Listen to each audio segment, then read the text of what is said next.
Hi, folks. At some point, we'll look at this book in more detail in the next coming days. I am a quarter way, if not getting to halfway through the book.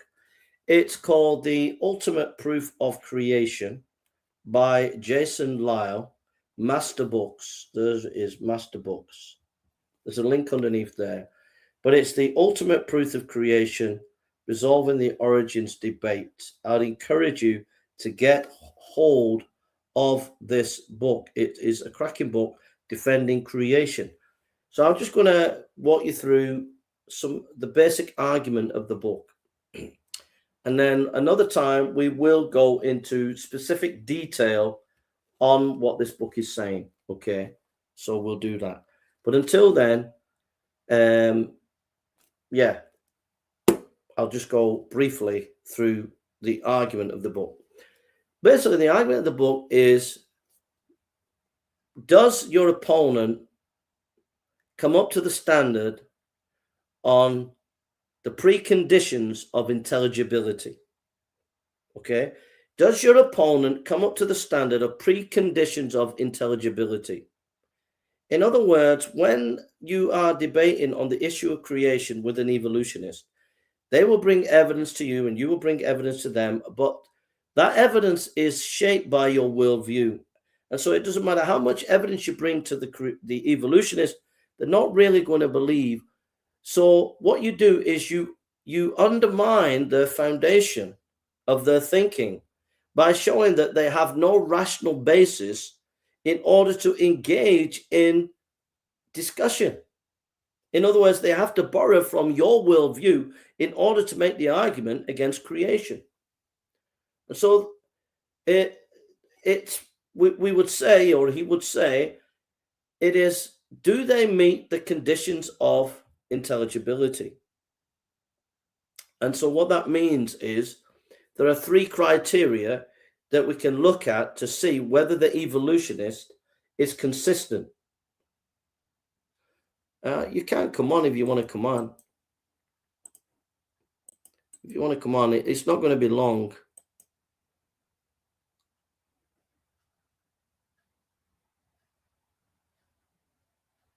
Oh, Gareth, God bless you, brother. I didn't realize. But yeah, I'm only just going to be on a minute, brother. A few minutes.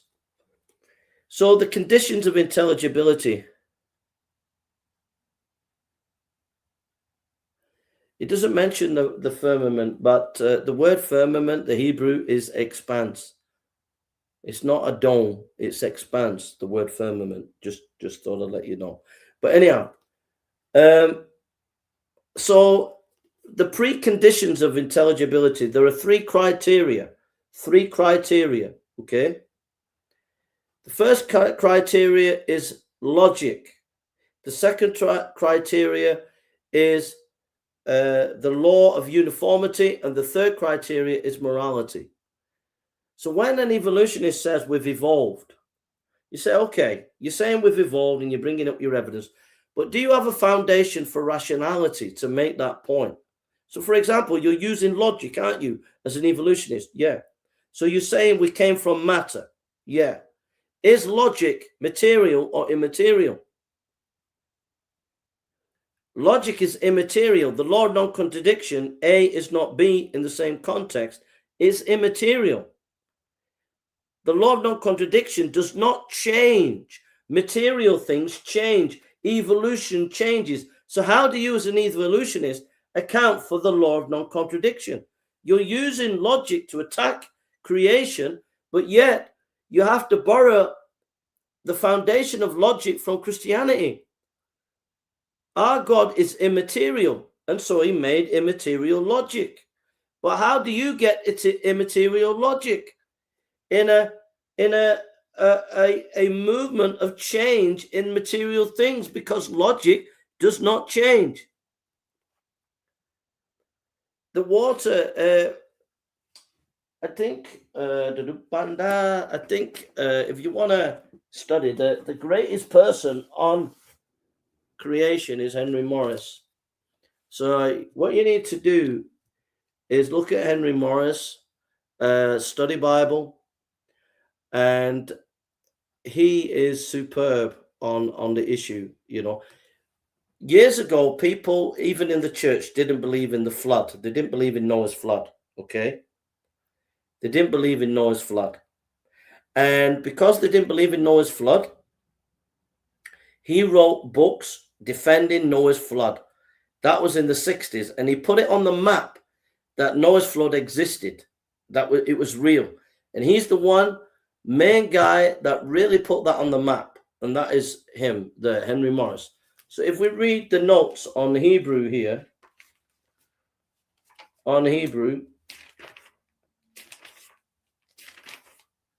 but you're taking me away from what I was talking about, so I'll get back to what I'm talking about in a minute. But so if you look at the Hebrew, the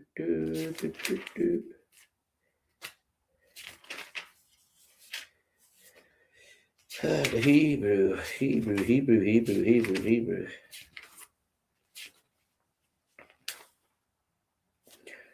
So he says this on Genesis 1:5. So Genesis 1:5 says, and God called the light day, and the evening he called night. Verse 6, and God said, let there be a firmament in the midst of the waters, and let it divide the waters from the waters. Okay. So here is Henry Morris, who is one of the most amazing scholars on creation. He says, the firmament is not a great vaulted dome in the sky, as some have interpreted, but is simply the atmospheric expanse established between the waters above and below. The Hebrew word rakaya means expanse, or perhaps better, stretched out. Thinness. Since God specifically identified it with heaven, it also can be understood simply with the great space between the waters below and the space retained. The element, earth, material waters above the firmament had apparently been transformed into vapor state in order to be separated from the heavier materials and elevated above the atmosphere, where it could serve as a thermal blanket on the earth's future inhabitants. Such a vapor canopy would undoubtedly have provided a highly sufficient greenhouse effect the earth against harmful radiations from space, and also retains and spreads the incoming solar heat. A vapor canopy could thus provide an ideal environment for abundant animal and plant life, and for longevity and comfort in human life. Water vapor is invincible and thus could be translucent, allowing the stars to be seen through it. This would not be the case with liquid water or icy canopy. Above the firmament, the waters which were above the firmament are clearly not the clouds or the vapor which now float in the atmosphere. The Hebrew word al definitely requires the meaning above. Further, the absence of rain, 2:5, Genesis 2:5, and the rainbow, Genesis 9:13, not only explained but required by a vapor canopy, not by an atmosphere like that of the present. These waters extended far out into space, eventually condensed and fell back to the earth at the time of the great deluge, providing the source of the worldwide rainstorm that contributed to the flood. Although the exact extent and structure of this canopy is still being researched by computer simulation, there are no major scientific problems with the concept. So there we have it. That's Henry Morris, one of the great scholars on the Genesis account, who's defended against evolution in a powerful way. So he's gone into the Hebrew there, and he's told you the science. So anyhow, I want to get back to the main point. That's not what we're here talking about. We're talking about the conditions of intelligibility. So if the evolutionist comes to you and says, it came from a big bang and it was a process over billions of years, you said, do you meet the conditions of intelligibility? In other words, do you have a foundation for rational discussion? You're trying to bring these arguments, but do you have a foundation for these arguments? So number one, logic. How do you account for logic? Logic, is it material or immaterial? If they said logic's material, logic changes, therefore the argument could change, therefore there's no point in arguing against me because your argument could change.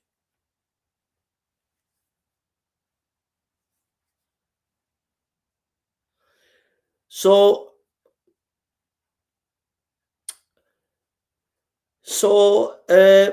the conditions of intelligibility. Logic is immaterial. How does evolution account for that? Logic is immaterial and it doesn't change. Also, the number one, things change. The material world changes, evolution changes, but the number one does not change. So there are these metaphysical things outside of the material.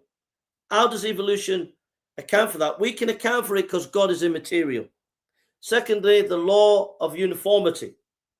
The question is, how do you know as an evolutionist the future is going to be like the past? And you might say, well, because it's always been like the past. That is circular reasoning. Just because it happened in the past does not mean the future is going to be like the past. You're assuming it. You haven't proved it. You don't know what the future is going to be like, but yet you believe the future is going to be like the past, which means you are believing in the Bible, because the Bible tells us that God is upholding the world, so we know that there's going to be a future the same as the past. So you're actually assuming our worldview in order to do science. So that's the issue of uniformity. And then thirdly, the issue of morality. The evolutionists say we have evolved. Well, how do they account for right and wrong? There is no right and wrong if you believe in evolution. Yet we have a standard that God gives a law: do not lie, do not steal. We have a moral foundation. That is an absolute. Theirs is arbitrary. So we meet the three conditions of intelligibility. They don't. That's what the book is about. All right? That's what the book is about, and we'll go into it in the future in detail, more detail on that, and we'll also do some more studies in the future. So that's it. So Fred Dino, Unmasking the Truth.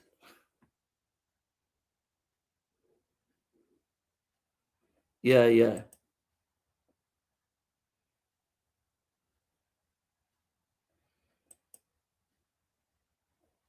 Thanks, bro. Thank you. So I'm going to go. It's just a short one, this one. We'll do more on this book another time. I wanted to spend more time on it, but I saw Billy Moore's video, so I thought I'd do a bit on that. All right, so I'll do some on that another time.